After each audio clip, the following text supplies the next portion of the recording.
ने आज लोकसभा में ऐसा धमाकेदार भाषण दिया है जिससे बीजेपी और मोदी सरकार भीतर तक दहल चुकी है।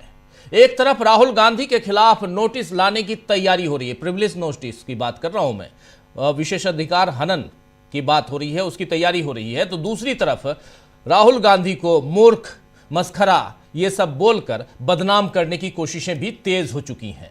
असल में आज राहुल गांधी ने सदन के भीतर वो सब कुछ कह दिया जिसे सुनने से बीजेपी अब तक बच रही थी, भाग रही थी। मगर राहुल गांधी ने बता दिया कि कैसे भारत माता को बेचते हुए नरेंद्र मोदी की सरकार को शर्म नहीं आई। आइए जरा शुरुआत करते हैं राहुल गांधी की इस बाइट से, उसके बाद चर्चा को आगे बढ़ाते हैं। सुनिए जरा। I am saying that you have sold India. Are you not ashamed of selling India? Yes. Do you have no shame of selling India? You have sold our mother, Bharat Mata. Do you have no shame? But sir, the interesting thing is, the interesting thing is that I know that the Prime Minister would not sell India under normal circumstances. He will not do it. You know why he sold India? Because they are choking him. Mr. Rahul, address to the chair, please. He has sold India because they are choking him. They've got a grip on his neck. Speaker साहब, मैंने बोला जब चोक लगाते हैं दूसरे व्यक्ति की आंख में देखते हो तो डर दिखता है। सर, पीएम की आंख में डर दिखता है, दिख रहा है सर आंख में आंख नहीं मिला पाते हैं। स्पीकर सर दो चीजें हैं सर। एक sir Epstein case sir, 3 million files are still locked up. उसका इस विषय से कोई संबंध नहीं। मैं क्यों बोलूं? I will not allow you. आप कौन होते? तो सुन लिया आपने, एप्स्टीन का नाम आते ही यहां उसका इस विषय से कोई मतलब नहीं। I will not allow you. आपको बता दूं कि आज राहुल गांधी ने अपने भाषण की शुरुआत में ही मार्शल आर्ट के गुण बताए थे कि कैसे विरोधी को पस्त करने के लिए पहले उसे ग्रिप में लिया जाता है, फिर गला चोक कर सरेंडर करवाया जाता है। और राजनीति में भी यही खेल होता है, बस ग्रिप और चोक दिखते नहीं हैं और वहां दिखता है। लेकिन पीएम नरेंद्र मोदी की आंखों में जो डर दिख रहा है वो सारी कहानी बयां कर रहे हैं। और यहां बीजेपी बार बार इसी बात से डर रही थी कि कहीं सदन के भीतर एप्स्टीन और अमेरिका के साथ जो ट्रेड डील की बात उठी है वो न उठा दें राहुल गांधी। उठी नहीं बल्कि हो चुकी है, उसको ना राहुल गांधी उठा दें। अदानी और अंबानी और हरदीप सिंह पुरी का नाम न आए यहां पर, लेकिन राहुल गांधी ने सबका नाम लेकर बीजेपी का खेल खराब कर दिया। अब भले राहुल गांधी की बातें रिकॉर्ड में जाएं या न जाएं, हालांकि नहीं जाएगी क्योंकि बातें रिकॉर्ड में न लेने का फरमान ऑलरेडी यहां जारी कर दिया गया था आसंदी से। लेकिन देश ने तो सुन लिया कि सच क्या है। राहुल गांधी ने कहा है कि यह पूरा सरेंडर है, यह सिर्फ प्रधानमंत्री का सरेंडर नहीं है बल्कि यह 150 करोड़ भारतीयों के भविष्य का सरेंडर है। प्रधानमंत्री ने बीजेपी की वित्तीय संरचना बचाने के लिए ऐसा किया है जिस पर अमेरिका में केस चल रहा है। बात अदानी की कर रहे थे वो। आइए जरा सुनिए यहां क्या कह रहे हैं Rahul Gandhi. Sir, mister Adani is not an ordinary businessman. Mr. Adani's company is not an ordinary company. Please understand that the case in the United States is targeted at the Prime Minister of India, not at Mr. Adani. नहीं, ये नहीं, बिल्कुल नहीं।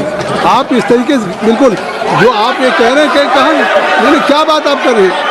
It is targeted, sir, at the financial network of the BJP, at the financial architecture of the BJP.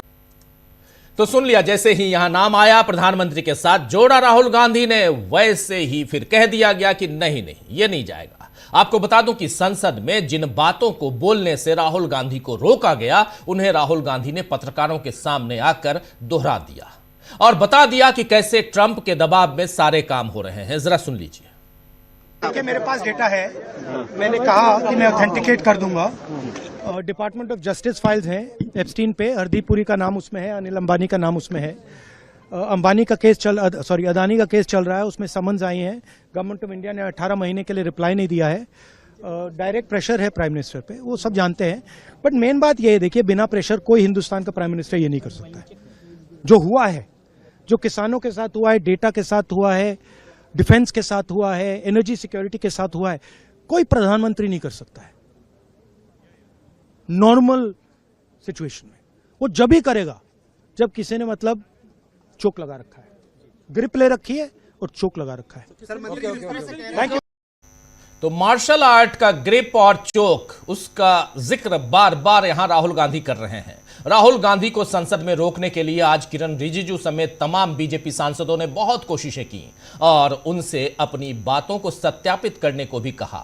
लेकिन हैरानी की बात यह है कि जब राहुल गांधी ने अनिल अंबानी या हरदीप सिंह पुरी पर दिए गए अपने बयानों को ऑथेंटिकेट करने के लिए तैयार वो हुए, तो जगदंबिका पाल ने उन्हें रोक दिया और कहा कि मैंने ऐसा करने के लिए नहीं कहा है।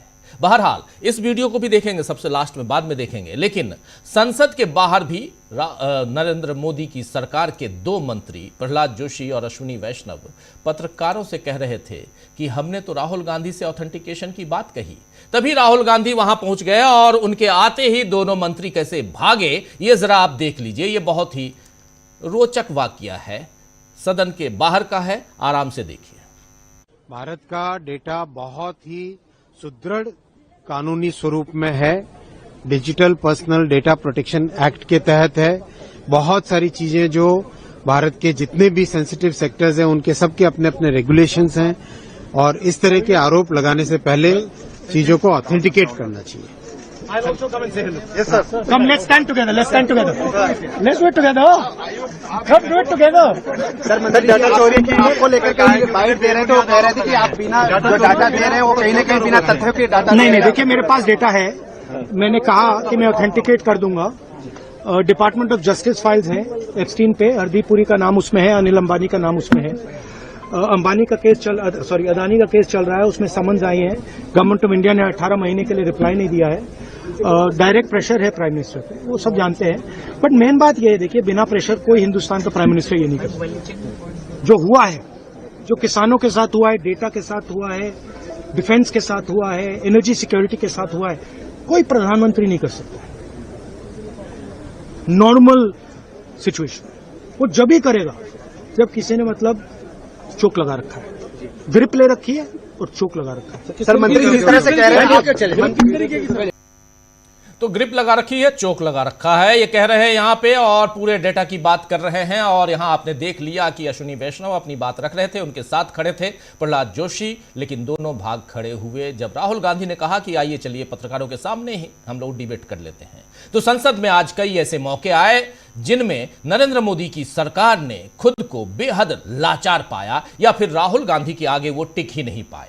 अभी कुछ देर पहले ही हरदीप सिंह पुरी ने भी एप्स्टीन मामले पर बयान दे ही दिया है। फाइनली मुंह अपना खोल दिया यहां हरदीप सिंह पुरी ने। हरदीप सिंह पुरी ने स्पष्ट किया है, साफ किया है कि वो बदनाम अमेरिकी फाइनेंसर जेफरी एप्स्टीन से केवल कुछ मौकों पर, 3 या 4 मौकों पर एक प्रतिनिधिमंडल के हिस्से के रूप में मिले थे और उनके साथ सिर्फ एक ईमेल का आदान प्रदान किया था। यानी एक ईमेल का आदान प्रदान भी किया है, ये भी यहां आज बोल रहे हैं। ये 3 मिलियन यानी 30 लाख जो ईमेल अभी तक आए हैं सामने, उनमें से अभी एक ईमेल का जिक्र ये कर रहे हैं। कितने अभी आएंगे उसका जिक्र बाद में होगा। राहुल गांधी द्वारा संसद में दिए गए भाषण में लगाए गए सनसनीखेज आरोपों के कुछ घंटों बाद पुरी ने पत्रकारों से यह कहा है कि जेफरी एप्स्टीन, हालांकि मिस्टर एप्स्टाइन कह रहे थे वो, ओरिजिनली नाम उच्चारण भी एप्स्टाइन ही करना चाहिए, लेकिन चूंकि अपने यहां एप्स्टीन कहा जा रहा है तो मैं भी वही कह रहा हूं। तो जेफरी एप्स्टीन, हरदीप पुरी के शब्दों में कहें तो मिस्टर एप्स्टाइन के साथ उनकी बातचीत का उनके खिलाफ लगे आरोपों से कोई संबंध नहीं था। केंद्रीय मंत्री यानी हरदीप सिंह पुरी ने कहा है कि राहुल गांधी को बेबुनियाद आरोप लगाने की आदत है। पुरी ने यहां भी कहा कि देश में 2 तरह के नेता होते हैं, एक वो जो दिन रात काम कर देश को आगे बढ़ाते हैं और दूसरे वो जिनके आचरण में मस्खरेपन के तत्व नजर आते हैं। इस दौरान उन्होंने मस्खरेपन शब्द के चयन पर भी अपनी बात रखी। उन्होंने कहा कि मैं अपने शब्दों का चयन सोच समझकर कर रहा हूं।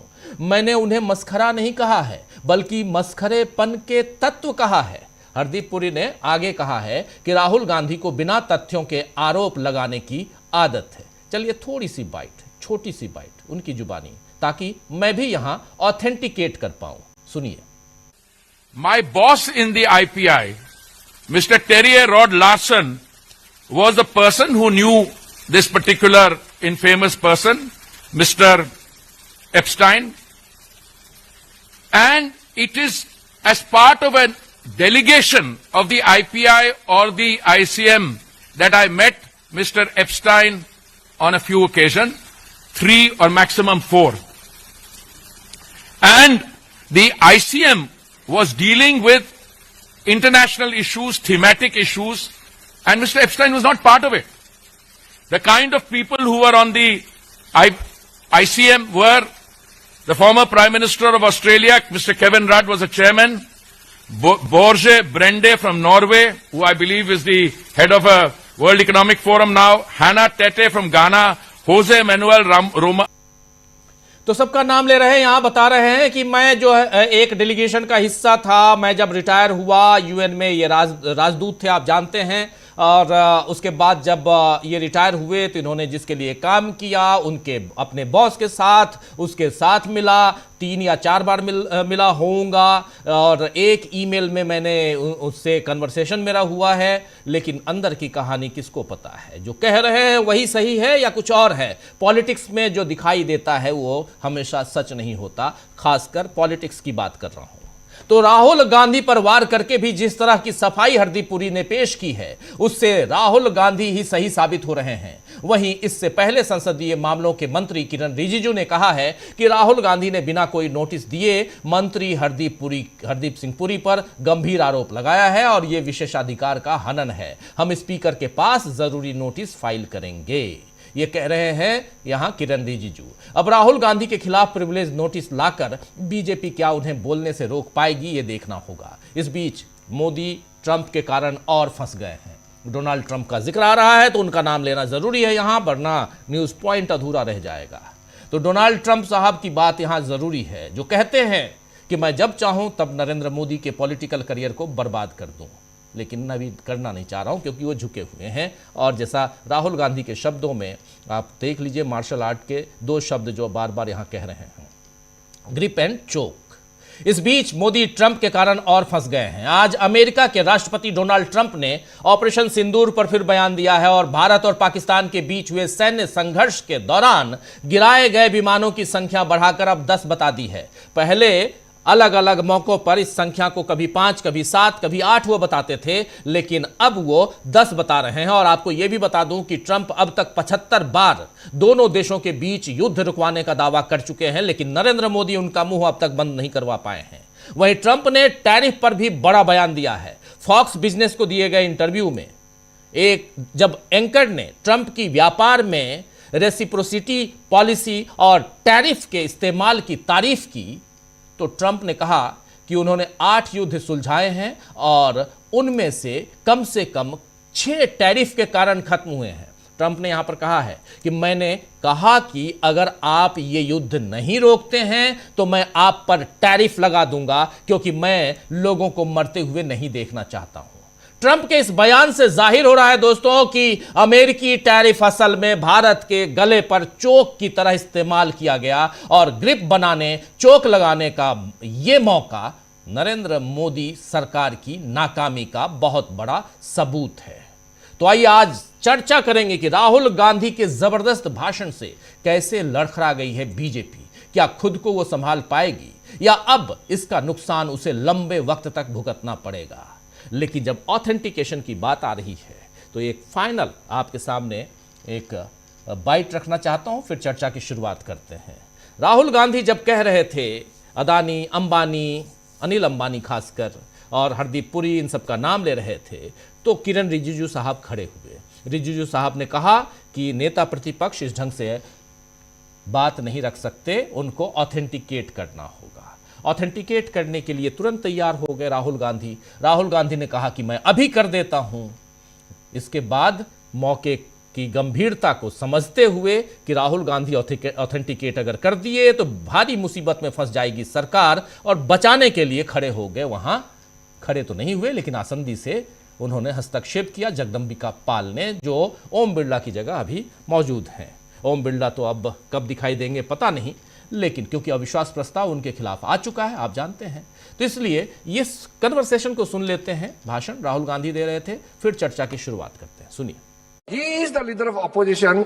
All the points he has made have serious repercussion. He must authenticate on all the allegations he has made. I will authenticate right now. I've got it.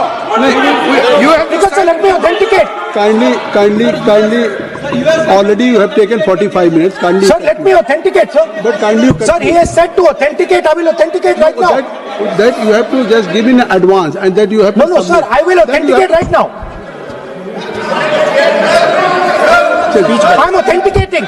मैं आपसे नहीं मांग। I will say it and then I will give it. No, Mr. Rahul ji. I will say it now and I will give it. नहीं Rahul ji. I have it here. ये parliamentary affairs minister ने कहा, chair आपसे नहीं मांग रही अभी। Sir, you have asked for authentication now.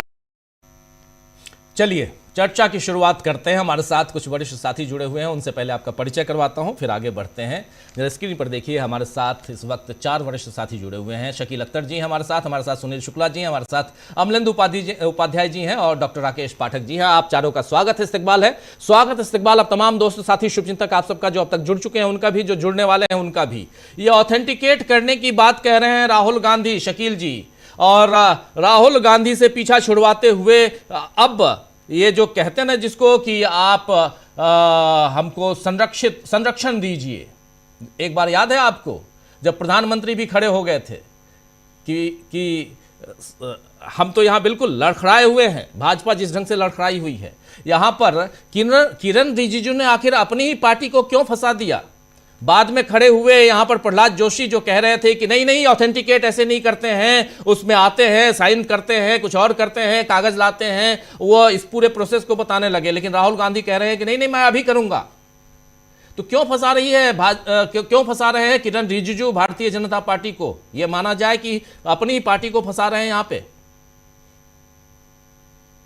Shakeel जी। देखिए राजीव जी, आज राहुल गांधी ने बहुत जबरदस्त भाषण दिया, और उसमें जो सबसे खास बात है वो ये कि बहुत ही डिप्लोमेटिक तरीके से दिया, एक अनुभवी नेता प्रतिपक्ष की तरह।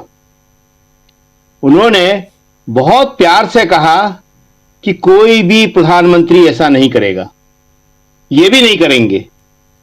और उसके बाद जब बीजेपी वाले खुश होने लगे, सत्ता पक्ष खुश होने लगा, कोई प्रधानमंत्री ऐसा नहीं करेगा, उसके बाद उन्होंने कहा लेकिन उनका गला दबाया हुआ है, चौक कर रखा है, और दबाव में प्रधानमंत्री ने यह सब किया। ये जो आप बात बता रहे हैं ऑथेंटिकेट करने की, यह ओवर स्मार्टनेस है किरण रिजिजू की। जरूरत से ज्यादा बोलना सबकी आदत है, वहां पे इस बात की कोई जरूरत नहीं थी। और राहुल, हमने कहा कि बहुत ही स्मार्टली, अनुभवी, आज की तारीख में संसदीय परंपराओं, नियमों के बारे में जो लोकसभा का विपक्ष में जो लोग हैं उनमें राहुल गांधी जो हैं वो सबसे ज्यादा समझ रहे हैं। वो तो बिल्कुल तत्पर थे, तैयार थे।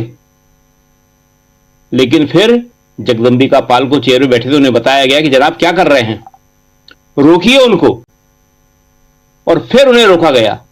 ये जो विशेषाधिकार हनन की बात कर रहे हैं किरण रिजिजू, अपनी उसी झेप को मिटाने के लिए कर रहे हैं। किरण रिजिजू की वजह से ही सरकार फंस रही थी, खुद प्रधानमंत्री फंस रहे थे, और बहुत बुरी तरह फंस रहे थे। अगर राहुल गांधी ऑथेंटिकेट कर देते तो इनके पास कोई जवाब नहीं होता, वो सबूत हो जाता। किरण रिजिजू ऑथेंटिकेट करना क्या होता है, वो सबूत मांग रहे थे, बिल्कुल प्रमाण मांग रहे थे, और राहुल कह रहे थे कि मैं प्रमाण देने को तैयार हूं। उन्होंने जो कहा कि वो फाइलें हैं, उन फाइलों में नाम है, यही तो करना था ना। बिल्कुल, उन फाइलों में जो नाम है, जो मेल में नाम है, उसी को तो ऑथेंटिकेट करना था, और राहुल के पास था। वो साइन करके देते कि देखिए ये एप्स्टीन फाइल में ये हरदीप पुरी, ये अनिल अंबानी का नाम लिखा हुआ है। और ये अगर पार्लियामेंट की कार्रवाई में चला जाता, लोकसभा की कार्रवाई में चला जाता, तो बहुत बड़ी मुश्किल हो जाती। तो ये ओवर स्मार्टनेस जो थी किरण रिजिजू की, इसने आज बहुत बुरी तरह फंसा दिया था।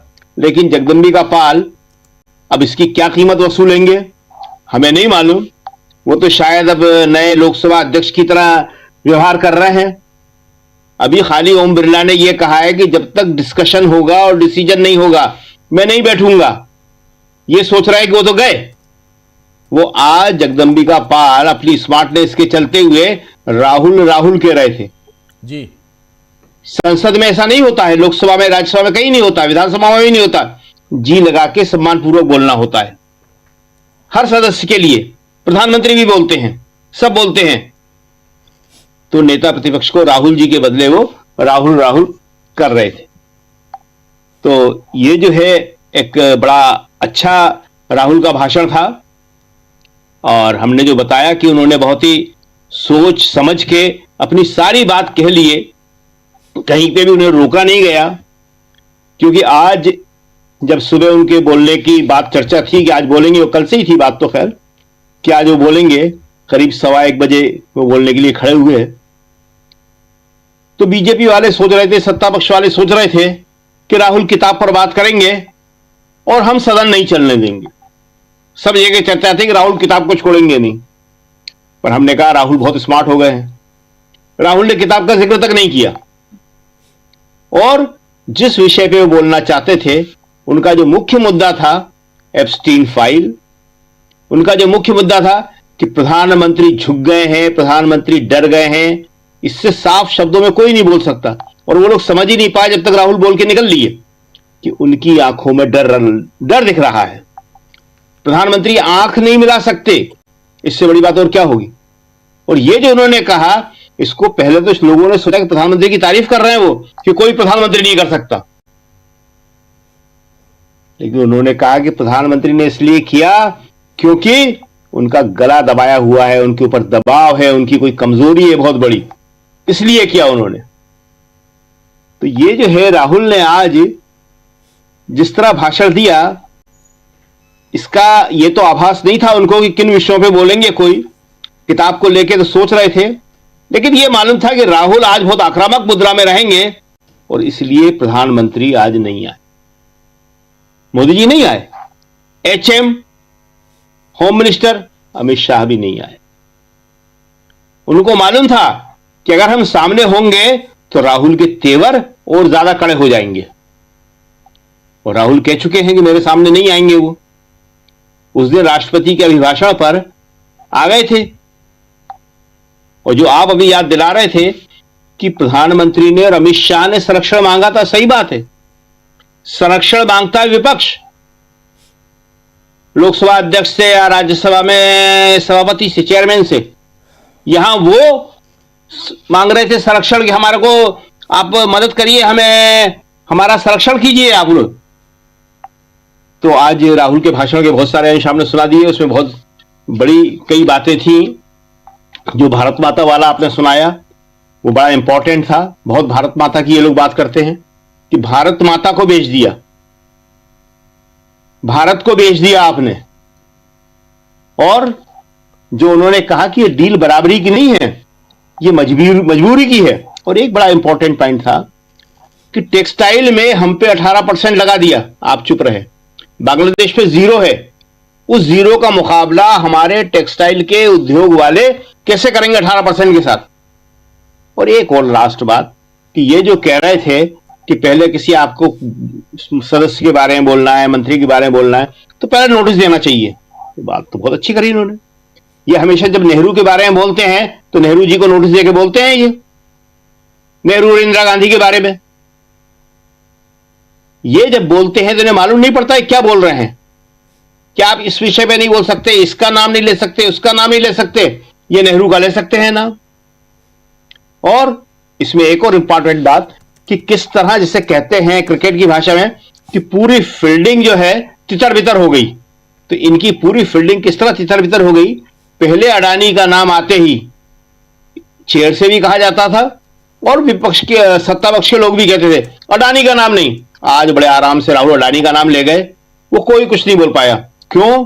क्योंकि उन्हें एप्स्टीन के नाम पर वो सावधान थे कि ये वाला जो शॉट ना मार पाए राहुल, एप्स्टीन का नाम ना ले पाए।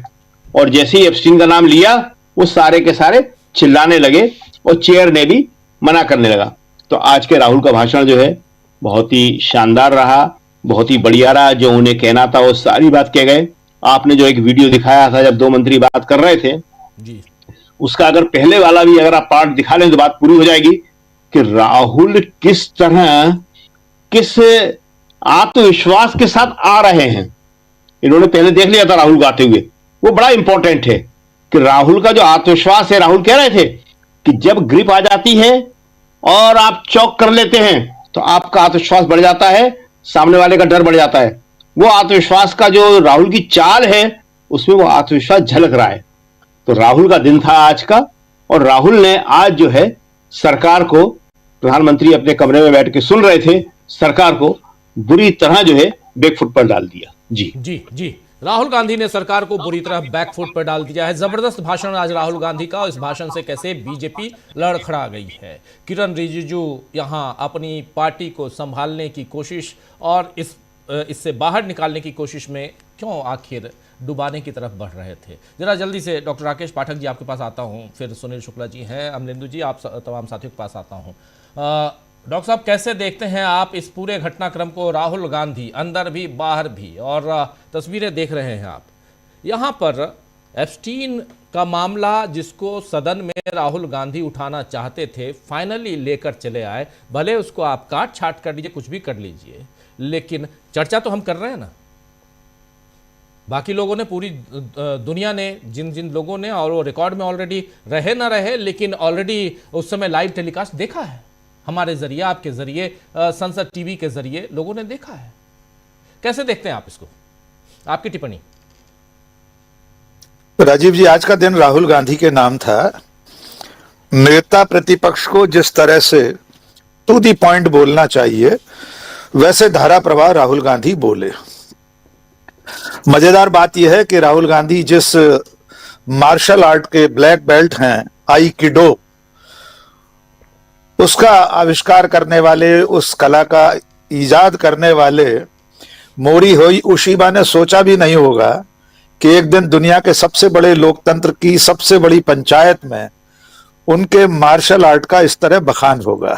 एक तरह से राहुल गांधी क्लास ही ले रहे थे और उसके जरिए यह बता रहे थे कि नरेंद्र मोदी की सरकार किस तरह चोक हो गई है, किस तरह उनके हाथ बंधे हैं, किस तरह उनके गले पर उसने फंदा डाल रखा है, यानी डोनाल्ड ट्रंप ने।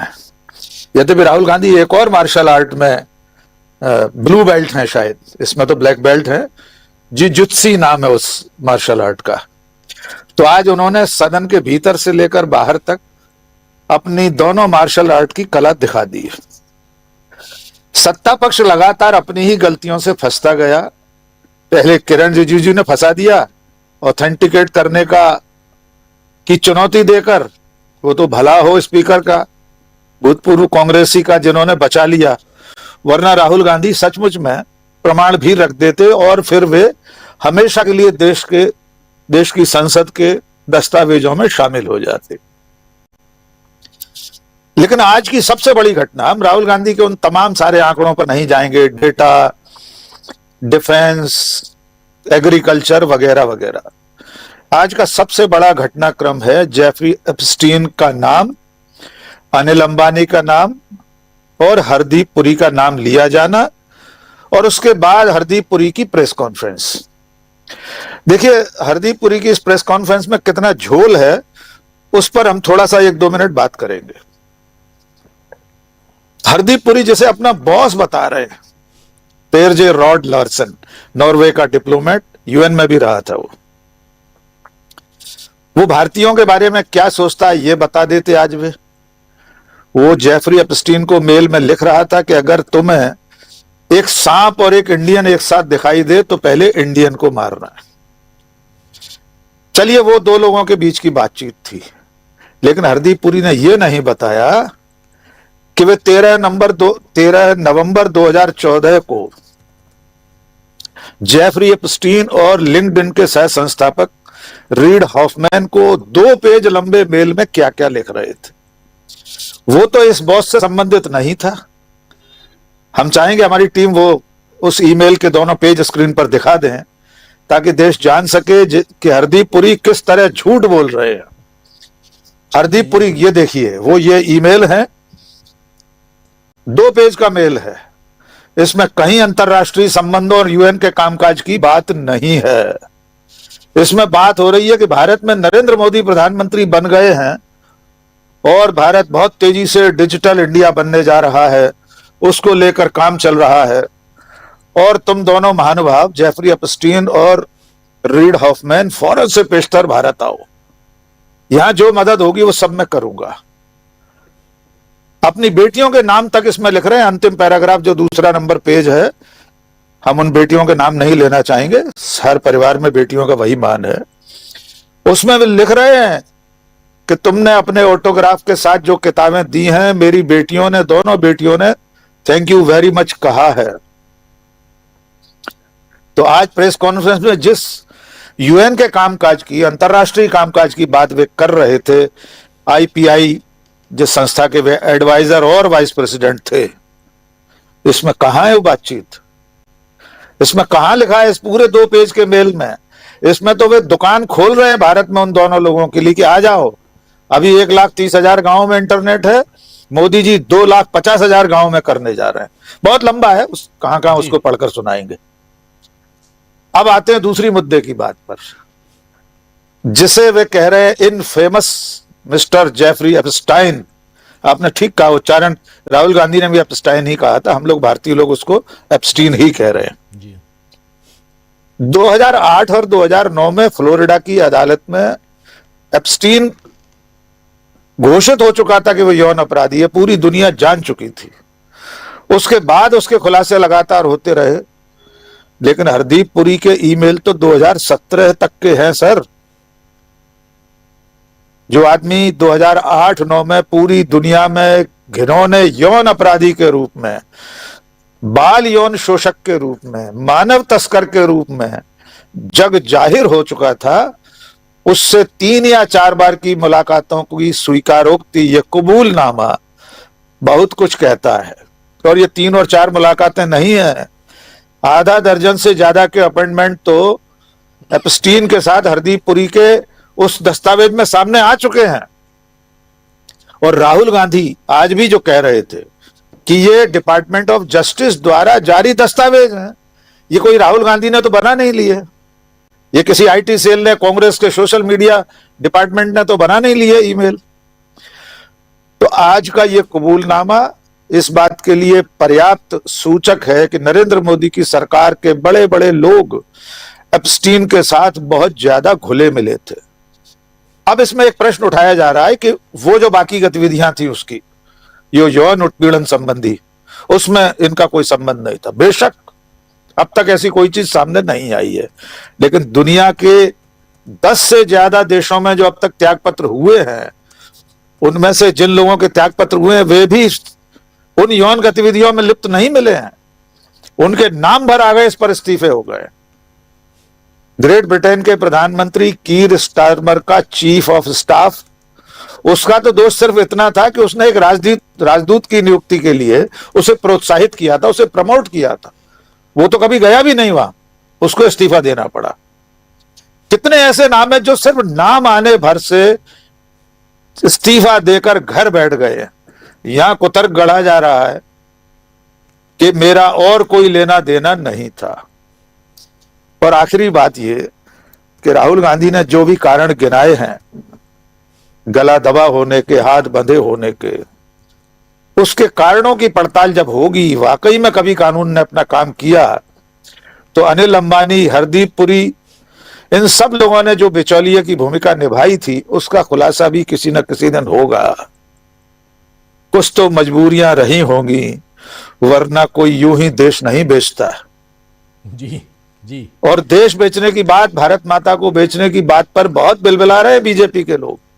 इनको इतिहास पढ़ना चाहिए। डॉक्टर राम मनोहर लोहिया जैसे पंडित नेहरू के मुखर आलोचक और अनन्य मित्र इसी सदन में भारत माता को बेचने जैसी बात करते रहे हैं।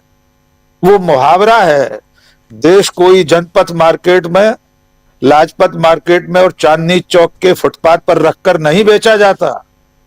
देश इसी तरह बेचा जाता है जैसे यूएस इंडिया ट्रेड डील में बेच दिया गया है।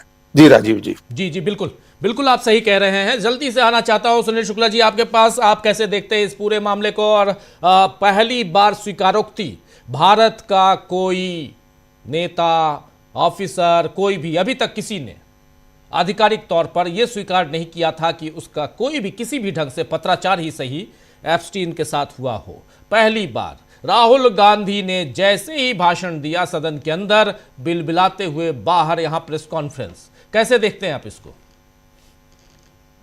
धन्यवाद राजीव जी। दरअसल हरदीप पुरी साहब के सामने कोई विकल्प नहीं बचा था। यह कहने की स्थिति में नहीं है कि मेरी मुलाकात नहीं हुई। इतने अभिलेख दस्तावेज सामने आ गए हैं कि वो अगर यह कहते कि मैं नहीं मिला हूं तो और इनकी शिक्षा लेदार होती। लेकिन यह स्वीकारोक्ति में जो जिन चीजों से बचने का प्रयास कर रहे थे वो और खुल के सामने आ गया। ठीक है, आपने कहा कि आप अपने बॉस के साथ एप्स्टाइन से मिले थे, तो क्या आपने अपने बॉस को यह बताया था कि ये एप्स्टाइन जो है यह एक बाल यौन अपराधी है या विभिन्न अदालतों में इसको सजा हो चुकी है? एक जिम्मेदार सलाहकार होने के नाते आपकी यह जिम्मेदारी नहीं बनती थी कि आप उसको बताते कि आप जिससे मिलने जा रहे हैं उसके बारे में जनधारणा कैसी है और अदालतों से किस तरह के मामले सामने आ गए हैं? वो क्यों नहीं स्वीकार करते हैं? और आपने अगर ये नहीं बताया तो निश्चित रूप से आप एक अपराधी से मिल रहे थे। ये कोई ऐसा तो है नहीं कि जब इनकी मुलाकात हुई है उसके बाद वो एप्स्टाइन अपराधी घोषित किया गया या उसके मामले सामने आए। इनकी मुलाकात के वर्षों पहले वह दुनिया भर में कुख्यात हो चुका था, क्यों मिलने गया? और आप कोई ऐसा तो था नहीं कि आपको कोई गला दबा करके वो राहुल गांधी के मार्शल आर्ट की तरह से किसी ने आपको गलत चौक कर दिया कि नहीं आपको मिलना ही पड़ेगा। आप तो आजाद नागरिक थे, स्वतंत्र आप सलाहकार थे वहां। आप कहते कि नहीं इस बारे में इस व्यक्ति की यह धारणा है, इससे मुलाकात उचित नहीं है, वो मिलने गया। और जो उनके साथ ईमेल को लेकर के जो बात कही जा रही है उसका उसको स्वीकार कीजिए कि आपने लिखा है कि नहीं लिखा है। उसमें आप कौन से अंतर्राष्ट्रीय संबंधों की बात कर रहे थे या आपने संस्थान जिस संस्था की बात आप कर रहे हैं उसी गतिविधियों की आप चर्चा कर रहे थे? एक कुख्यात अपराधी से मिलना यह सामान्य बात है। तो हरदीप पुरी साहब के सामने कोई विकल्प नहीं था स्वीकार करने के, और यह स्वीकार करके उन्होंने राहुल गांधी की बातों को साबित किया। ये उनके लिए और सबके नाम आएंगे। इसीलिए जगदम्बिका पाल ने उसको एथेंटिकेट वाले मसले पर विड्रा कर लिया कि नहीं चेयर ने आपको नहीं कहा, संसदीय कार्य मंत्री ने तो कहा ना। तो आप संसदीय कार्य मंत्री को भी तो आप कहिए कि आपने क्यों मांग दिया। आपको कहना चाहिए कि साहब संसदीय कार्य मंत्री कौन होते हैं ऑथेंटिकेशन की बात करने वाले? लोग सभापति जो पीठासीन अधिकारी थे उन्होंने बात तो नहीं कही। ये गंभीर मसला था। लोगों ने भारतीय जनता पार्टी के लोगों ने जो हल्ला गुल्ला करके राहुल गांधी को रोकने का एक तरीका अख्तियार कर लिया था, वह उसी रास्ते पे चल रहा है। राहुल गांधी ने अब तक कोई ऐसी बात नहीं कही है जिसको वो ऑथेंटिकेट करने की स्थिति में नहीं है। कोई बात नहीं है, कोई ऐसी बात नहीं कही। चाहे वो किताब का मसला हो जो जनरल नरवणे साहब की बात हो जो उनके हाथ में है, इसको साबित नहीं कर पाएंगे क्योंकि किताब छपी नहीं। प्रकाशित होना और छपना दो अलग चीजें हैं। आप ये नहीं कर सकते। किताब छपी अगर लोगों ने उस किताब की समीक्षा लिखी है तो क्या कल्पना से लिखी है क्या? राहुल गांधी के पास जो भी आरोप हैं उन सभी आरोपों को लेकर के उनके पास सामग्री है, इसे कोई इनकार नहीं कर सकता। तो बड़ा कठिन काम है कि आप राहुल गांधी से कहिए कि ऑथेंटिकेट कीजिए और भाग खड़े हो। जो यूएस ट्रेड डील की बात कर रहे हो और जो कह रहे हैं कि आपने भारत को भेज दिया, वो भी सबके आधार है, सबके कारण उसके पास सामने। अगर आप देश के आर्थिक हितों के प्रतिकूल कोई समझौता करते हैं तो देश बेचना नहीं है तो क्या हुआ? देश बेचने का मतलब थोड़ा होता है कि आप किसी की रजिस्ट्री कर देंगे अपने किसी के नाम से और कोई ले लेगा। हितों की अनदेखी करना ही बेचना है। और अगर आप किसानों के हितों की अनदेखी करते हैं, व्यापारियों के हितों की अनदेखी करते हैं, विभिन्न सेक्टर्स के हितों की अनदेखी करते हैं, राजस्व के हितों की अनदेखी करते हैं, देश बेचना है ये। इसका और क्या कहेंगे? और वो अभी राहुल गांधी के पास है, पूरी दुनिया कर रही है। आज तक कोई व्यक्ति, अगर यह देश बेचना नहीं है, तो भारत सरकार का कोई भी प्रतिनिधि, कोई भी मंत्री इस डील के ऊपर आकर के सार्वजनिक रूप से लोगों से बहस करने के लिए क्यों नहीं तैयार है? विदेश मंत्री से पूछिए तो कहते हैं कॉमर्स मिनिस्टर से पूछिए, कॉमर्स मिनिस्टर से पूछिए तो कहते हैं राजस्व मंत्री से पूछिए। कोई एक व्यक्ति इस डील के बारे में साफ साफ बात करने के लिए तैयार नहीं है। प्रधानमंत्री जी का स्वागत करने वाले जो ये मंत्रिमंडल के सदस्य हैं, उसमें से कोई व्यक्ति सदन के में, संसद के प्लेटफॉर्म पर ही बैठ करके आप बात बता दीजिए कि यह समझौता किस तरह से भारतीय हितों के अनुकूल है। यह कौन सा तर्क है कि जब तक ये समझौता नहीं हुआ था तब तक तो बाजार बहुत खराब हो रहा था, समझौता हो जाने के बाद बाजार सुधर गया? ये कोई लॉजिक है क्या? अब निश्चित रूप से समझौता होना चाहिए, लेकिन अब तक जो जिस तरीके के व्यापारिक रिश्ते भारत के साथ अमेरिका के रहे हैं, वो एकदम उल्टा क्यों हो गया? 2-3% से लेकर के आप 18% पहुंचकर आप पसीना ठोक रहे हैं, नहीं बड़ा भारी काम मैंने कर दिया। और जहां आप 0% पर आ गए, उसके बारे में आप बात करने के लिए तैयार नहीं है।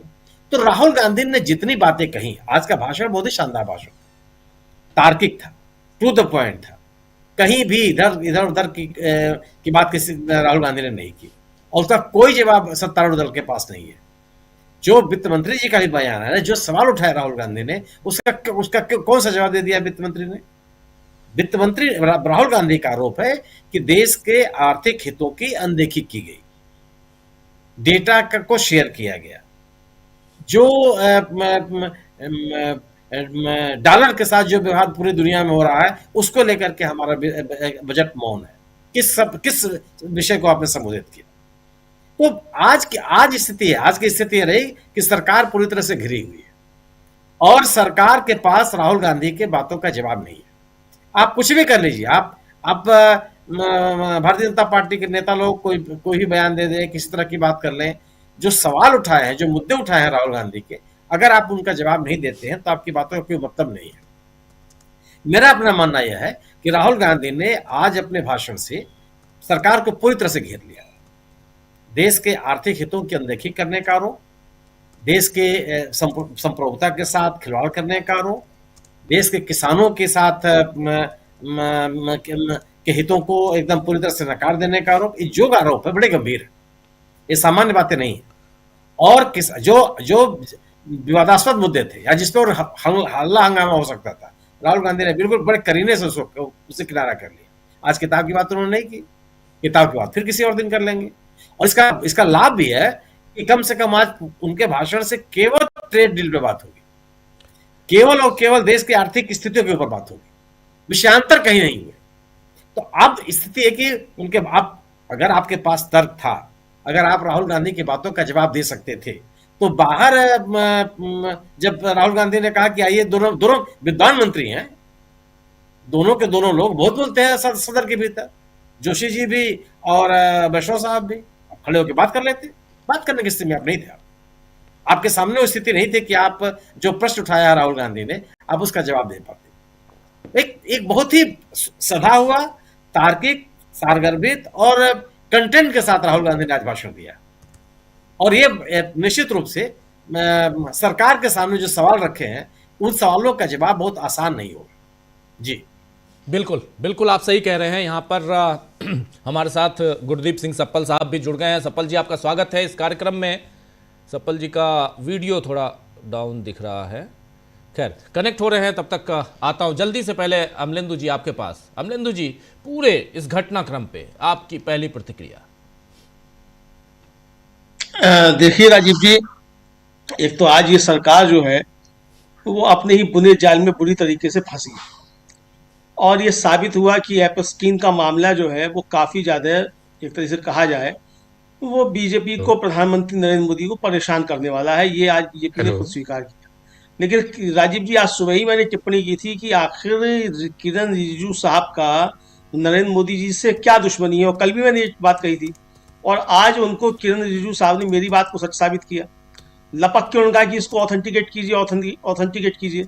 ऑथेंटिकेट करने का मतलब ही ये है कि भाई ऑन रिकॉर्ड चला जाएगी और उसे रिकॉर्ड में से निकाला भी नहीं जा सकता। तो आखिर किरण रिजिजू साहब एपस्टीन के मामले को मोदी जी के खिलाफ क्यों ऑथेंटिकेट करवाना चाहते थे? मोदी जी अपने आसपास ऐसे जितने लोग बैठे हुए हैं उनसे जरा सावधान रहें, यही सब निपटाएंगे मोदी जी को। कोई राहुल गांधी या कोई अखिलेश यादव नहीं निपटाएंगे। ये जो बीजेपी के अंदर बैठे हुए किरण रिजिजू, ओम बिरला टाइप के लोग हैं, यही मोदी जी को निपटाएंगे, निपटा रहे हैं। तो मोदी जी को अब सावधान हो जाना चाहिए भाई। ये गुजरात क्या मुख्यमंत्री नहीं है, समय निकल गया वो। आप 240 सांसदों के आप नेता हैं, और उनके नेता भी नहीं है, 240 के तो है ही नहीं आप तो 293 के हैं।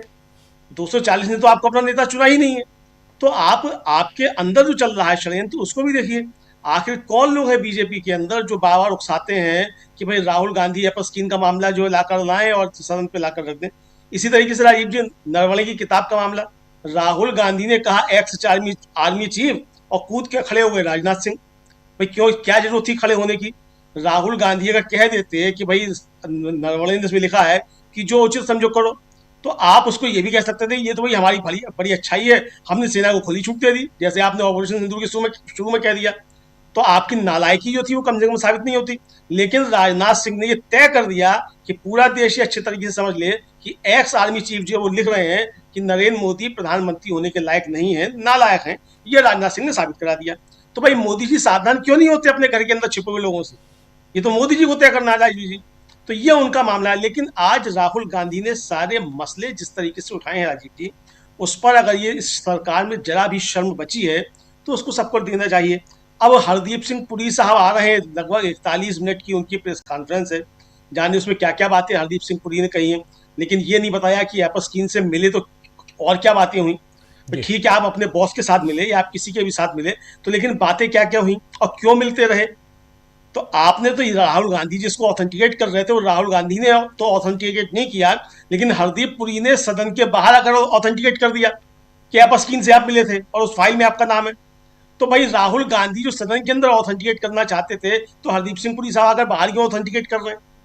तो मुझे लगता है राजीव जी, ये पूरा मामला जो है वो बीजेपी का अंदरूनी मामला ज्यादा बनता चला जा रहा है, और बीजेपी के अंदर के लोग जो हैं वो मोदी जी को निपटाने पर लग गए हैं। मोदी जी का समझ सकते हैं तो समझ जाएं, नहीं समझेंगे तो निपटा दिए जाएंगे, बीजेपी के लोग निपटा देंगे। बिल्कुल बिल्कुल।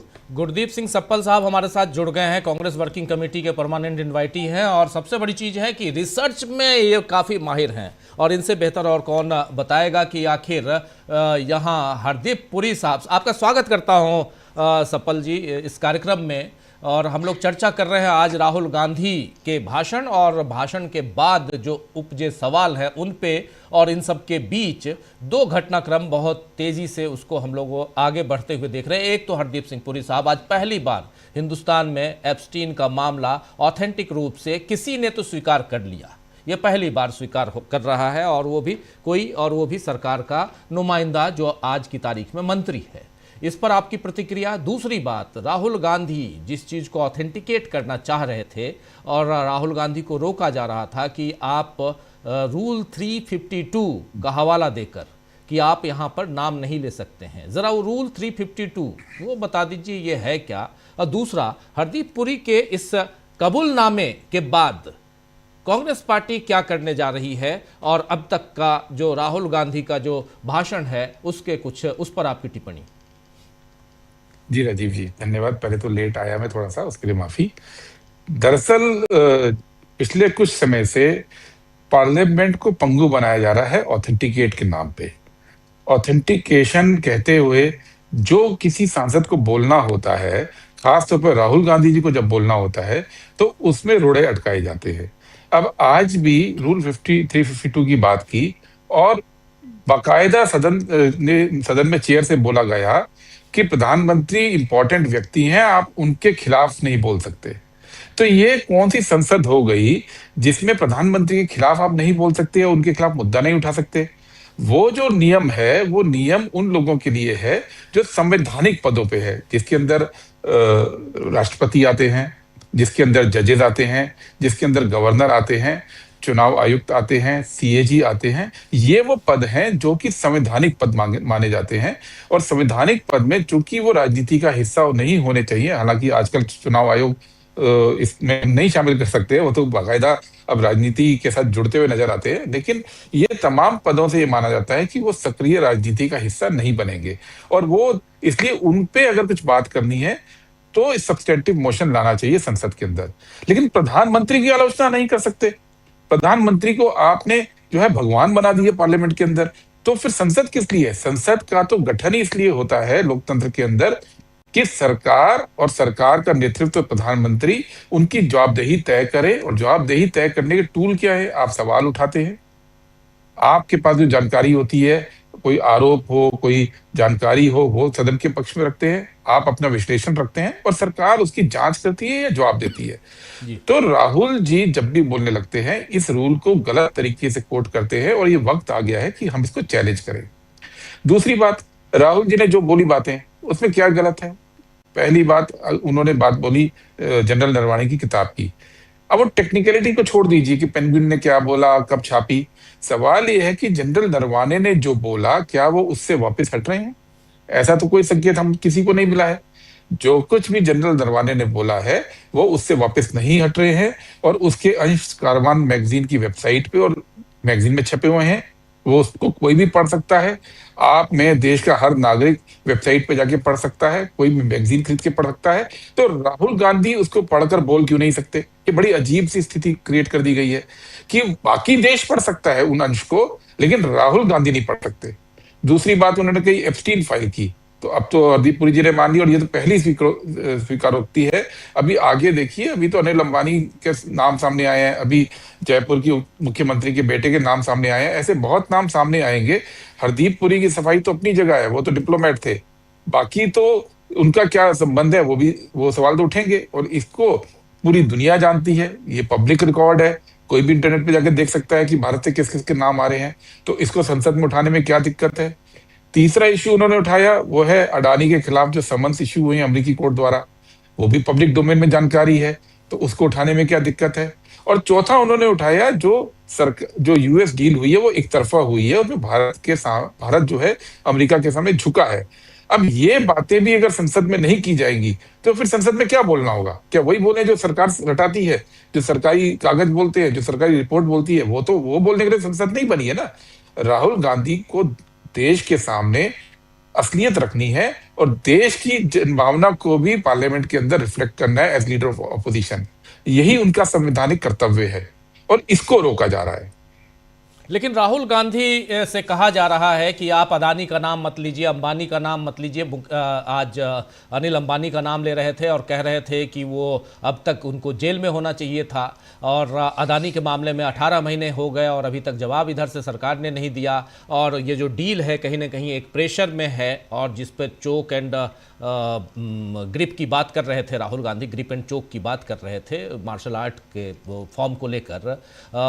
आसंदी से और खासकर संसदीय कार्य मंत्री जो हैं उन्होंने भी कहा कि आप सदन की मर्यादा जो है उसको आप तार तार कर रहे हैं, यानी आपसे कहा जा रहा है आसंदी से कि आप इन शब्दों का जो यहाँ नहीं है उनका जिक्र मत कीजिए। तो फिर राहुल गांधी आखिर क्यों करते हैं ऐसे शब्दों का इस्तेमाल जो रोका जाता है, जबकि ये तो नहीं है? 352 के हिसाब से मैं आपसे समझना चाहता हूँ। आप बहुत समय से पार्लियामेंट कवर करते आए हैं, आप देखते आए हैं, आप बड़े अनुभवी पत्रकार हैं, और यह पैनल पे बैठे बाकी लोग भी बहुत अनुभवी पत्रकार हैं। जितने भी मुद्दे विपक्ष पे बीजेपी उठाती थी, फिर चाहे वो बोफोर्स से शुरू कर लीजिए, चाहे वो कोयले के मामले में रहा हो, 2G के मामले में रहा हो, क्या डिबेट्स के अंदर वो कोई नाम नहीं लेते थे?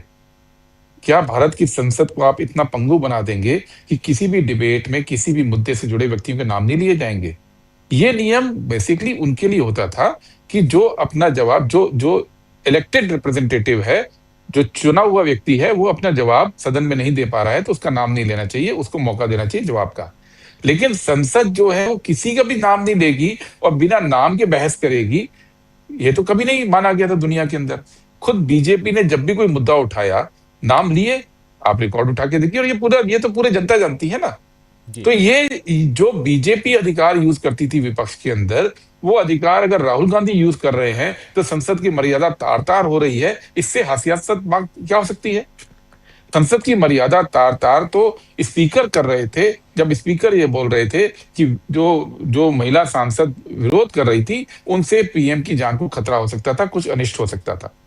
ये तब हुई संसद की मर्यादा तार तार। संसद की मर्यादा तार तार कब हुई? जब पिछले साल राज्यसभा के अंदर उपराष्ट्रपति जो चेयरमैन थे धनखड़ साहब, उन्होंने बहुत बड़ा मुद्दा बनाया कि पार्लियामेंट के अंदर, राज्यसभा के अंदर 50,000 रुपए मिले हैं और मैं इसकी इंक्वायरी करा रहा हूं, ये है और किसके हैं, और आज तक आपको उसके बारे में कुछ नहीं पता लगा जी। और करने लगी, कार करती थी वो तो ठीक था। अब तो सदन के जो चेयर है उस पे बैठे लोग अब फर्जी मुद्दे क्रिएट कर रहे हैं। सदन की गरिमा का ह्रास उससे होता है। सदन की गरिमा का ह्रास तब हुआ जब ओम बिड़ला जी ने उस दिन सदन के अंदर बैठ के बोला कि इस सदन के अंदर किताब में छपी या अखबार में छपी किसी चीज पे बात नहीं हो सकती है। अब मतलब ऐसा संसद भारत की होगी जिसमें जो अखबार में छपा होगा और जो किताब में छपा होगा उस पर आप बात नहीं कर सकते। ये होता है सदन की गरिमा तार तार करना। राहुल जी तो जो बात है, जो जानकारी उनके पास है उसको रख रहे हैं और इसका इनको अधिकार है। और अधिकार भी कितना है कि सदन के अंदर वो कुछ भी बोले उसके ऊपर कोई कोर्ट तक कार्रवाई नहीं कर सकती है। इम्यूनिटी रहती है किसी भी सांसद को, राहुल जी को नहीं, हर एक एमपी को इम्यूनिटी रहती है कि वो कुछ भी अपनी विचार व्यक्त कर सकते हैं। और दूसरी बात, अब जो मोदी सरकार का पूरा है कि विचार में आपका जो ओपिनियन है और फैक्ट्स के अंदर आप फर्क करना भूल गए। अगर संसद के अंदर ये नहीं कहा जा सकता कि सरकार भ्रष्ट है तो फिर संसद किस लिए है? अगर संसद के अंदर भ्रष्टाचार के उदाहरण नहीं गिनाए जा सकते तो फिर संसद किस लिए है?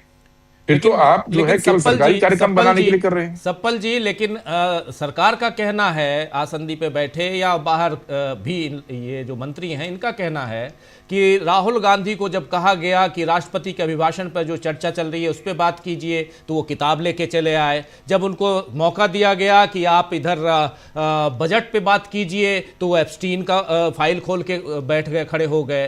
तो गुमराह कर रहे हैं सदन को राहुल गांधी को नियम कायदे पता नहीं है और नेता विपक्ष बने हुए हैं। उनको बार बार ये कहा जाता है कि आप पहले रूल बुक पढ़िए।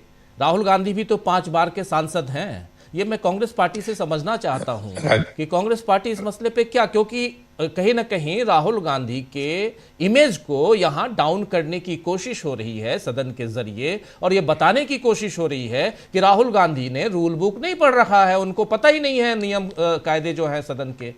कैसे देखा जाए इसको? देखिए, राहुल गांधी जी के खिलाफ तो इन्होंने हजारों करोड़ रुपए खर्च किए ये साबित करने में कि इनको कुछ नहीं आता। आज का उनका भाषण सुन लीजिए तो समझ में आएगा। जो राहुल गांधी जी को समझ में आता है वो भारत की पूरी सरकार में किसी मंत्री, किसी प्रधानमंत्री को समझ में नहीं आ रहा है, इसलिए वो पूरे झुक गए अमेरिका के सामने। ये तो स्पष्ट है। जहां तक टेक्निकल बात है, मैं आपने सवाल पूछा है तो थोड़ा सा इसका जवाब दे देता हूं। राष्ट्रपति का अभिभाषण सरकार की पॉलिसी के ऊपर होता है। अभिभाषण के अंदर वो तमाम मुद्दे होते हैं जो सरकार के विभिन्न मंत्रालयों से होते हैं, जो सरकार कहती है। अब डिफेंस मंत्रालय, रक्षा मंत्रालय के मुद्दे भी इसमें उठाए जाते हैं। अभिभाषण के ऊपर डिबेट का मतलब ये नहीं होता है कि जो राष्ट्रपति जी ने बोला पॉइंट बाय पॉइंट केवल उन्हीं मुद्दों को उठाना है। वो मुद्दे भी उठाए जाते हैं जो राष्ट्रपति की स्पीच में नहीं थे। यहां तक कि जब राष्ट्रपति की स्पीच पास होती है, इस बार तो धक्के में पास कर दी बिना जवाब के, तो विपक्ष को या किसी भी सांसद को अधिकार होता है अमेंडमेंट लाने का। उस अमेंडमेंट की भाषा होती है that president did not cover this point।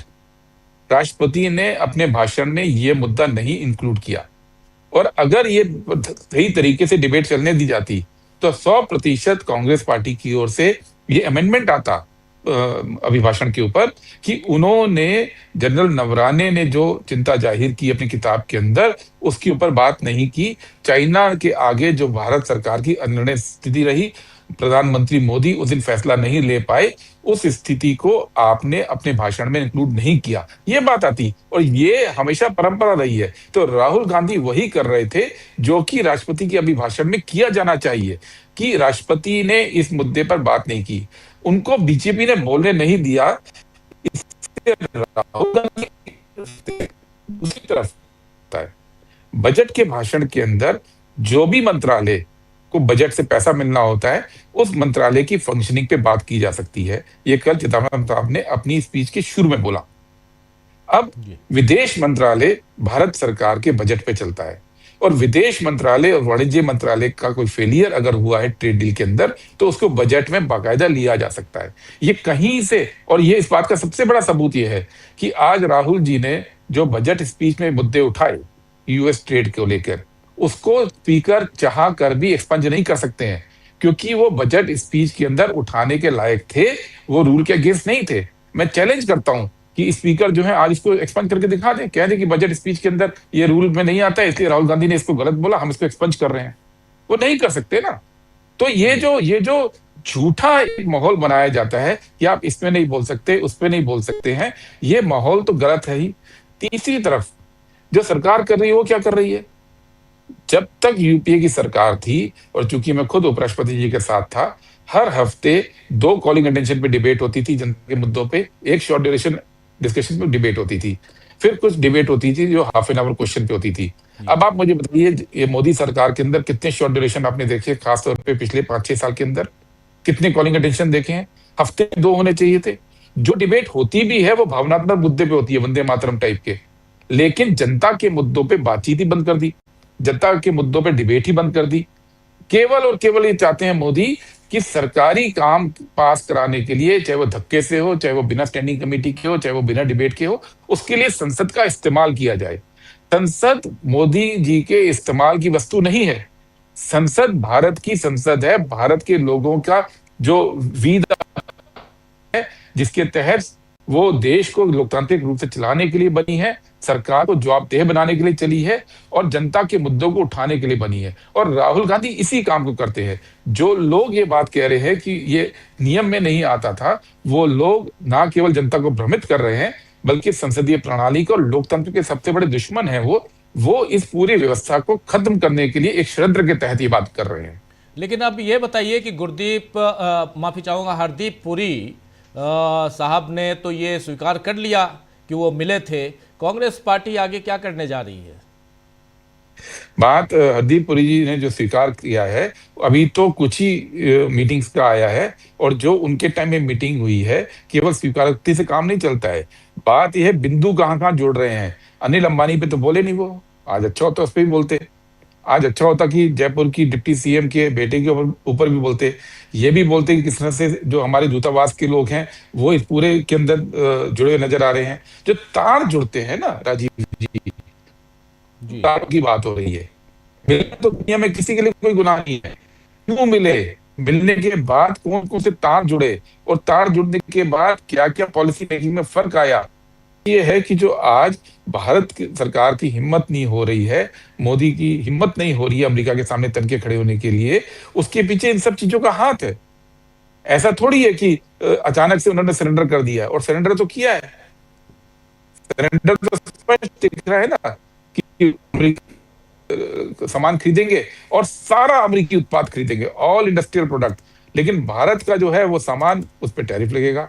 हम तो वहां पे उनकी सब शर्तें मानेंगे, लेकिन हमारी दवाइयों के बारे में, फार्मास्यूटिकल के बारे में वो ये तय करेंगे कि इन्वेस्टिगेशन होगा, और अगर उनके राष्ट्र हित में पाया जाएगा तो वो उसको अलाउ करेंगे। हम तो उनका सारा सामान खरीदेंगे, उनके सर्टिफिकेशन को मानना होगा, लेकिन हमारी सरकार ना तो अब सर्टिफिकेशन अपना करेगी, वो अमेरिकी स्टैंडर्ड को मानना चाहिए उसको जी, खो देना चाहिए, उसकी मात्रा में आयात करना है वो अधिकार उसको छोड़ देना चाहिए, प्राइस कंट्रोल का अधिकार छोड़ देना चाहिए, सब्सिडी का अधिकार छोड़ देना चाहिए। ये वार्ता मोदी सरकार ने बाकायदा खोल दी है, और फिर अपना पूरा का पूरा डाटा उसको अमेरिका को फ्री में हैंड ओवर करने की बात कर रहे हैं, जो आपकी सबसे बड़ी ताकत है। ये सरकार यूं ही तो नहीं झुक जाती, सरकार के पास कलेक्टिव विजडम है। जो आज राहुल गांधी जी ने पॉइंट उठाए, ऐसा तो नहीं है कि सरकार के अंदर जो ऑफिसर्स हैं, जो सलाहकार हैं, उनको ये सब बातें नहीं पता तो उनको भी है कि आप भारत के हित को प्लेट में धर के अमेरिका के हवाले कर रहे हैं, पर उन्होंने ये करना उचित समझा तो किसी दबाव के अंदर तो किया है। वो दबाव एप्स्टीन फाइलों से ही आ रहा है और अडानी के केस से आ रहा है, ये तो स्पष्ट है। अदरवाइज बताएं मोदी जी कि ये दबाव कौन सा है? अगर ये दोनों दबाव नहीं है, किस दबाव के अंदर आप भारत के हितों को सरेंडर कर रहे हैं? जी सप्पल जी, एक सवाल और कि यहाँ किरण रिजिजू ने कहा है कि प्रिविलेज मोशन हम लेके आएंगे, नोटिस देंगे हम राहुल गांधी को, इसको कैसे देखते हैं? ये कुछ नहीं है, ये केवल और केवल हेडलाइन मैनेजमेंट है। मैं आपको कुछ डाटा दे दूं। जी बिल्कुल। 2018 जुलाई में प्रिविलेज मोशन की बात की राहुल जी के खिलाफ, 2018 दिसंबर में बात की, 2021 में की, 2022 फरवरी में की, 2023 फरवरी में की, 2024 दिसंबर में की, और अब कर रहे हैं। तो जब भी वो फंस जाते हैं तो कहते हैं हम प्रिविलेज मोशन ला रहे हैं, जैसे कि बहुत बड़ी तोप हो गई है प्रिविलेज मोशन। आप पूछिए जरा बीजेपी वालों से, ये सारे प्रिविलेज मोशन भी तो वो ला रहे थे, कुछ लाए भी थे, उसका क्या हुआ? ये तो क्या है कि वो झूठ का पहाड़, एक स्मोक स्क्रीन बोलते हैं अंग्रेजी में। जब आपके पास सच को छुपाना होता है तो आप एक स्मोक स्क्रीन क्रिएट करते हैं, और ये स्मोक स्क्रीन वो हेडलाइन मैनेजमेंट के थ्रू करते हैं कि आज बोल दिया कि हम प्रिविलेज लाएंगे। अरे प्रिविलेज लाना ही था तो फिर हरदीप पुरी से आपने आज प्रेस कॉन्फ्रेंस क्यों करवाई? वो जो बात हरदीप पुरी प्रेस कॉन्फ्रेंस में बोल रहे हैं वो बात भारत के सदन में नहीं बोली जा सकती है। इतना तो सदन का अपमान मत कीजिए। जो बात प्रेस कॉन्फ्रेंस में बोली जाएगी छुपाएंगे तो सदन का अपमान है। तो ये जो बोला जा रहा है कि हम प्रिविलेज मोशन लाएंगे, इसकी कोई वैल्यू नहीं है। मैंने गिनाया, हर बार जब ये फंसते हैं ऐसी कोई बात करते हैं, सवाल सीधा सा है। सवाल ये है कि क्या जनरल नरवाने ने जी सपल जी नरवने पे आते हैं, लेकिन ये बताइए कि क्या अब हरदीप पुरी ने चूंकि प्रेस कॉन्फ्रेंस कर ली, अब इसके बाद इस मामले को क्या अब सदन के अंदर उठाया जा सकता है? क्योंकि अब तो प्रेस कॉन्फ्रेंस है, स्वीकारोक्ति है। उठाया जा सकता है इस देश के अंदर। ये तो स्पीकर ने उस दिन इन्हीं बातों को रोकने के लिए रूलिंग दी कि अखबार में छपी बातें और किताब में छपी बातें सदन में नहीं उठाई जा सकती। ये ओम बिरला जी ने 4 तारीख को रूलिंग दी थी, ठीक है। टीवी पे आई हुई न्यूज पे कभी कोई सदन आपकी वीडियो डाउन हो रहा, आवाज आपकी वो जा रही है, कट रही है बार बार। थोड़ा यहाँ पे सिग्नल की प्रॉब्लम है, इंटरनेट फेल हो गया मेरे यहाँ। जी बस आप देखिए कि जो भी अखबार के अंदर छपा होता है, जो भी टीवी पे आता है, सदन में उसकी हमेशा परंपरा है, सदन बना एक्चुअली है। तो आज अखबार के अंदर कब ये छपेगा, आज प्रेस कॉन्फ्रेंस कर दी गई है, उसको सदन में ना उठाने देना, सदन का अपमान माना जाएगा। जी आवाज आपकी पूरी जा रही है, लेकिन बहुत शुक्रिया सपल जी। मैं समझता हूं कि बहुत सारी बातें, अभी बहुत सारे सवाल हैं जो नहीं, मैं माफी चाहता हूं, मैं पार्लियामेंट के पास हूं और यहाँ पे वाईफाई फेल हो गया, मैं लेट भी हूं, इसी चक्कर में थोड़ी क्वालिटी भी डाउन है। तो कोई बात नहीं, विस्तार से आपसे चर्चा करेंगे हम आराम से, और बहुत महत्वपूर्ण बातें अभी आपसे करनी है। लेकिन बहुत बहुत शुक्रिया आपका सपल जी इस चर्चा में बनने के लिए। ये भी थोड़ा दुर्भाग्य की बात है कि संसद से कुछ 100 मीटर दूर सिग्नल ठीक नहीं आते हैं। ये देश की हालत है। जी बिल्कुल सही आप कह रहे हैं। जी बहुत मेरे को इजाजत है क्योंकि सिग्नल भी खराब है। जी बहुत शुक्रिया आपका, बहुत शुक्रिया। तो अभी आप सुन रहे थे गुरदीप सिंह सपल, और कांग्रेस पार्टी CWC के परमानेंट मेंबर हैं। और इनके अलावा अगर एक बहुत महत्वपूर्ण बात यह कि मल्लिकार्जुन खड़गे साहब के साथ जुड़े हुए और पत्रकार भी रहे, और इनके बारे में बेहतर आप जानते हैं, मुझसे ज़्यादा बेहतर। शकील जी, ज़रा आपसे समझना चाहता हूँ कि जो बातें हम लोग अभी कर रहे थे सपल जी के साथ, और इसमें 2-3 सवाल उभर के आते हैं जो उनसे पूछ भी रहा था मैं। अब चूंकि हरदीप पुरी ने प्रेस कॉन्फ्रेंस कर ली, आगे अब कल, क्योंकि कल परसों 2 दिन है और संसद की कार्रवाई होनी है। क्या संसद की कार्यवाही जो है वो आज, इसके बाद कल और परसों से पहले ही खत्म करने का, या कल ही खत्म होने की हम उम्मीद करें? क्योंकि ये साफ दिख रहा है कि चूंकि हरदीप पुरी ने यहाँ स्वीकार कर लिया है एप्स्टीन का मामला, वो उनसे तार जुड़े हुए थे, तो मामला और आगे बढ़ सकता है सदन में। इसलिए क्योंकि अब बात यही आती है सिर्फ और सिर्फ कि राज्यसभा में इसको बजट को पास करवा लिया जाए। यहाँ तो अभी लास्ट में भाषण हो ही रहा था इनका, निर्मला सीतारमण का। जी बिल्कुल, अब जो है सरकार और ज्यादा फंसती नजर आ रही है। ये जो पैनिक रिएक्शन हुआ, हरदीप पुरी की प्रेस कॉन्फ्रेंस करवाई गई, ये सब उसी का नतीजा है। देखिए, अभी आप जो बात कर रहे थे, तो है क्या कि बीजेपी ये मान के चलती है कि हम कुछ भी कर सकते हैं, हम कुछ भी बोल सकते हैं, आप नहीं कर सकते। वो है ना कि हम आह भी भरते हैं तो हो जाते हैं बदनाम, वो कत्ल भी करते हैं तो चर्चा नहीं होता। ये ठीक उसी तरह की इनकी मानसिकता है। एक पुराने नेता हमको याद आ गए, आपकी बातचीत जब सुन रहे थे, जी। अमर सिंह। हम तुलना किसी से किसी की नहीं कर रहे, अमर सिंह का नाम आया है, अमर सिंह का एक कोट बताना चाह रहे हैं। तो अमर सिंह अक्सर कहते थे, हमसे कहते हैं लंगोट ढीला, और खुद करते हैं तो कहते हैं ये तो रासलीला है। तो ये बीजेपी जो है क्या क्या नहीं बोलती थी सदन के अंदर, क्या क्या इसने नहीं बोला, सोनिया गांधी के लिए क्या क्या नहीं बोला, नेहरू के लिए, इंदिरा गांधी के लिए, किसके लिए क्या नहीं बोला। लेकिन यहां पे वो कहते हैं कि आप ये नहीं बोल सकते, आप ये नहीं बोल सकते, आप ये नहीं बोल सकते। जनता इन सारी बातों को समझ रही है, और इसीलिए राहुल को जो बोलना होता है राहुल बोलते हैं। देखिए, अब गेंद जो है वो मोदी जी के पाले में जा चुकी है। राहुल की जो किक है, अब उसको संभालना, उससे डिफेंस करना मोदी जी के पास है। जवाब उन्हें देना है जो राहुल ने आरोप लगाए हैं। अब वो नेहरू जी पे दोष रख के बच नहीं सकते। आज वो टीएमसी के गोखले ने एक बड़ी अच्छी बात कही। उनका ये लोग जब बात करते हैं तो या तो 1947 की बात करते हैं या 2047 की। आज का वर्तमान, आज की बातें इनके कहीं नहीं है। 100 साल का फासला है, एक पांव इस बाइक के ऊपर, दूसरा पांव इस बाइक के ऊपर। शायद किसी फिल्म का उदाहरण दे रहे थे वो, उसमें कोई सीन होगा। 1947 पुराना अतीत, 2047 जिसका ये वादा करते हैं कि भारत विकसित हो जाएगा। तो ये इनका हाल है। देखिए, जो अभी आप कह रहे थे उसमें राहुल गांधी ने खुद कहा था राष्ट्रपति के अभिभाषण पे धन्यवाद प्रस्ताव में, जब ये रोक रहे थे उनको बोलने के लिए किताब पे, किताब इशू नहीं था, इशू था राष्ट्रीय सुरक्षा। और राहुल गांधी ने, नेता प्रतिपक्ष ने कहा, हम याद दिला दें सबको, अपने खासतौर से दर्शकों को, राहुल ने कहा कि राष्ट्रीय सुरक्षा का जिक्र राष्ट्रपति के अभिभाषण पे था, और राष्ट्रपति के अभिभाषण में जब राष्ट्रीय सुरक्षा का जिक्र है तो फिर नेता प्रतिपक्ष उस पर क्यों नहीं बोल सकता। उन्होंने पूछा कि जिक्र है कि नहीं, कोई नहीं बोल सकता, जिक्र है राष्ट्रीय सुरक्षा का, राष्ट्रपति ने बोला था। तो किताब तो एक रेफरेंस है, मूल मुद्दा है भारत के प्रधानमंत्री का अनिर्णय, कि वो 3 घंटे तक कोई फैसला नहीं ले पाए। किस पे? राष्ट्रीय सुरक्षा पे। उसी बात को आज राहुल ने आगे बढ़ाया है जी। एक तरफ आप राष्ट्रीय सुरक्षा पे कोई फैसला नहीं ले पाते, अनिर्णय, और दूसरी तरफ आप दबाव में आके देश बेच देते हैं, भारत माता को बेच देते हैं। आप अमेरिका के साथ समझौता नहीं करते, डील नहीं करते, ये मजबूरी का सौदा करते हैं आप।